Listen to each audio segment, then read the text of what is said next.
A deep crack echoed through the clearing, the sound of bone under pressure. The mother lion gasped. Her claws slashed at the serpent scales, but they slid off uselessly. She tried to roar, but only a weak sound escaped her throat. Immerse's pulse thudded in his ears. "And now," he ordered. Curran fired. Fire. The dart struck the snake's midsection. It jerked violently, twisting, its tail smashing through branches.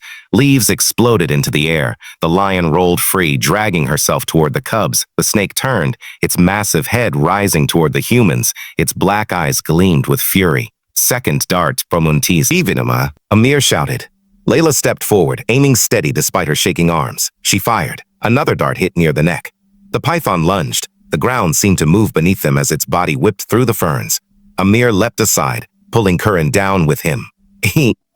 The snake's jaws snapped shut inches from their faces. Its breath smelled of rot and death. They could feel the heat of its body, the weight of its movement, the raw force of nature unleashed. "Hold!" Immerse shouted, "and give it time." The tranquilizer was working, slowly. The snake writhed, thrashing against the trees, its tail cracking the underbrush like thunder. The team could only watch, pressed low, hearts hammering. Then, silence. The python's movement slowed. Its head drooped. Its coils loosened. It collapsed heavily against the roots, its breath slowing. For a long moment, no one spoke. Only the sound of the forest returned. A rustle, a bird call, the whisper of the wind through leaves. Immerse rose first, wiping sweat from his brow. His voice was low. "Check the lion." Layla and Curran rushed forward. The mother lion lay still, her chest rising and falling in shallow gasps. Blood seeped from her side. Her cubs pressed close, mewing softly. "She is alive," Layla said. But badly hurt." "Get the med kit," Immerse said. "We are not leaving her here." They worked quickly, cleaning the wound, bandaging what they could. The lion twitched but did not resist. Her eyes watched them, not with fear, but with exhaustion and something else. Trust. For a moment, the jungle seemed to breathe again. The mist lifted. Light filtered through the trees in golden shafts, but deep in the forest, something else moved. A rustle far away. A low, strange sound, almost like another hiss. Immerse froze. Layla looked up. Curran's face turned pale. There was more than one. The air grew heavier again. A strange vibration trembled through the ground. The leaves on the nearest shrubs shivered, though no wind passed. Something was moving through the deeper part of the forest. Immerse turned his head slowly toward the sound. Curran gripped his rifle tighter, fingers shaking near the trigger. Phew! Layla crouched beside the wounded lion, shielding the cubs with her arm. The mother lion raised her head weakly. Her ears flicked toward the noise, pupils narrowing to slits. The forest fell silent, except for that low, dragging sound. It was closer now, a deep rasp of scales brushing against bark. The smell of damp moss filled their lungs. Immerse signaled with his hand, "Stay low." He took one step forward, careful not to snap a twig. His boots pressed into the soft mud, leaving clear prints beside the sleeping python's massive body. The tranquilized snake barely stirred.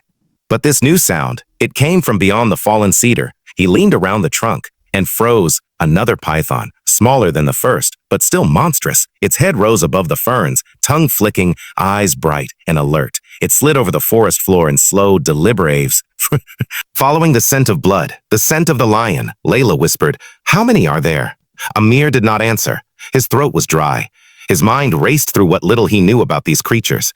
2 adults in the same territory, almost unheard of. He motioned silently toward Curran. "Do not shoot until I tell you," he mouthed. Curran nodded. The python advanced, weaving between rocks, muscles tightening with every movement.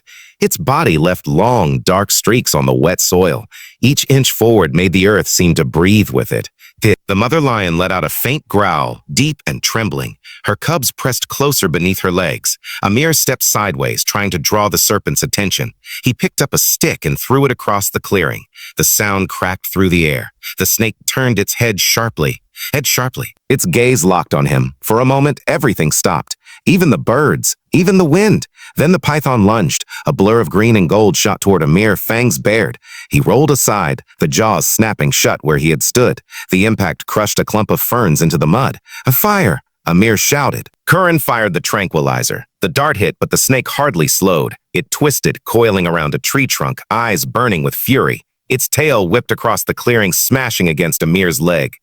Pain shot through him like fire. He stumbled, catching himself on a root. Second dart.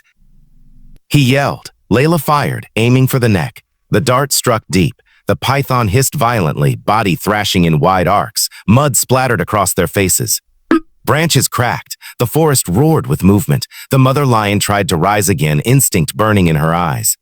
She let out a hoarse cry, not of pain this time, but of warning. The cubs stayed low, trembling but silent. Amir forced himself to his feet, wincing at the pain in his leg. He grabbed the long pole from his pack, the one they used to handle sedated animals, and braced it against the python's neck, pressing down with all his weight. "Hold it there," he shouted. Curran ran forward, helping him push. The serpent writhed beneath them, muscles like iron cables. It took both of them to keep it pinned. Its breath rattled like steam from a vent. Layla reloaded another dart and fired again. The snake's motion slowed. Its coils loosened. Then it slumped, body still twitching from fading reflex. Amir collapsed back, chest heaving. Curran's hands shook as he wiped mud from his face. Layla lowered the rifle, eyes wide. Two tranquilized pythons lay motionless on the forest floor. The silence that followed was absolute. Even the insects seemed afraid to return. Amir looked toward the lion again. Her eyes met his. She blinked slowly, as if to acknowledge what they had done. Then her gaze drifted toward the trees, toward something beyond their sight. Amir turned to follow it. There, at the edge of the clearing, stood a figure, old thin, wrapped in a faded brown cloak. An old forest guardian, one of the local trackers who lived deep within these woods. His weathered face was painted with ash and earth. He carried a staff carved from cedar.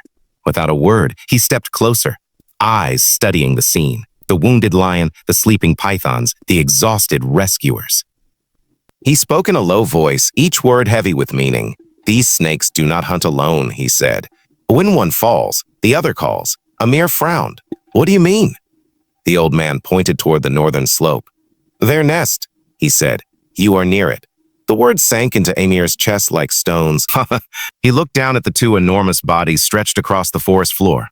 The tranquilizer would wear off within the hour. The lion could not move fast. And now there was talk of a nest. A nest meant eggs or more adults. He turned to Layla. "We have to move her," he said. "And now." They worked quickly, rigging a stretcher from branches and canvas. The cubs were placed in a small crate lined with cloth. Their eyes blinked in confusion, too young to understand the danger that still surrounded them. Amir and Curran lifted the stretcher, muscles straining. He looked toward the valley where the pythons slept again in their hidden world. When he turned to go, he spoke softly. "Ava, you have done well," he said. "But remember, when you save one life in the wild, you owe respect to all others." Then he disappeared into the trees, his figure swallowed by the green. Evening settled slowly, shadows stretched long across the ground. The forest breathed in rhythm with the fading light. The mother lion raised her head once more.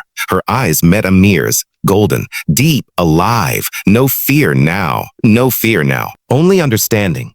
Then she closed them again, resting her head between her cubs. Peace returned to the jungle. The wind carried the scent of pine and river water through the valley. Birds began to sing again, softly, almost like a lullaby.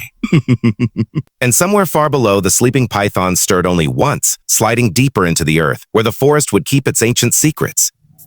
Amir looked out over the trees, his voice low. "Sometimes bravery is not about fighting," he said. "It is about protecting." Layla smiled faintly. And remembering that even monsters are part of the same wild heart, the last light of day touched the mountain's face. Gold turned to red, then to shadow. The forest was quiet again, alive and whole.